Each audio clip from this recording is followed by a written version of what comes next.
প্রত্যেকটি সনাতন হিন্দু ধর্মের বাড়িতে তুলসী মঞ্চ অবশ্যই থাকে।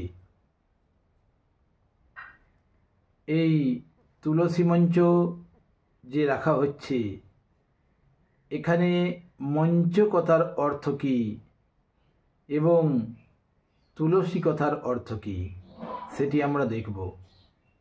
প্রথমেই আসবো আমরা মঞ্চ কথার অর্থটিতে। মঞ্চ কথার অর্থ যেটি বলা হচ্ছে সেটি এইরূপ: সুসজ্জিত বেদিক উপরি স্থানকে মঞ্চ বলা হয়।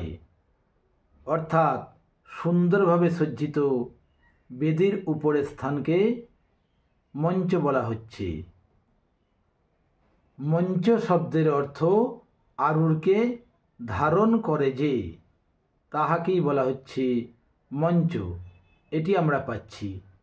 এরপর আমরা আসব তুলসী শব্দে। তুলসী সম্পর্কে যেটি বলা হচ্ছে, তুলসী কথার প্রাথমিক অর্থ যাহার তুলনা নাই। এতদ ব্যতীত আরও একটি সুন্দর অর্থ আছে, সেটি এইরূপ: তকার মরণং প্রক্তং তদ যোগঃ সদুকারতঃ মৃতা লসতি চেতেব্বং তুলসী তেব্যগীয়তে। তকার শব্দে মরণ এবং উকার শব্দে যোগ। তু অর্থে মরাযুক্ত, অর্থাৎ মৃত হইয়াও লসী। লস ধাতুর অর্থ কান্তি, অর্থাৎ সর্বদা কান্তিমতী থাকেন বলিয়াই ইহার নাম তুলসী। ভিডিওটি ভালো লাগলে অবশ্যই সাবস্ক্রাইব করবেন চ্যানেলটি।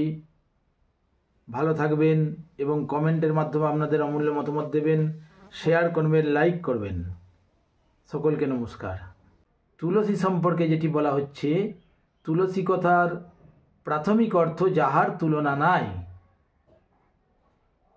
এতদ ব্যতীত আরও একটি সুন্দর অর্থ আছে, সেটি এইরূপ: তকার মরণং প্রক্তং তদ যোগঃ সদুকারতঃ মৃতা লসতি চেতেব্বং তুলসী তেব্যগীয়তে।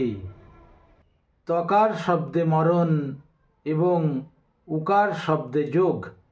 তু অর্থে মরাযুক্ত, অর্থাৎ মৃত হইয়াও লসী। লস ধাতুর অর্থ কান্তি, সর্বদা কান্তিমতী থাকেন বলিয়াই ইহার নাম তুলসী। সর্বদা কান্তিমতী থাকেন বলিয়াই ইহার নাম তুলসী।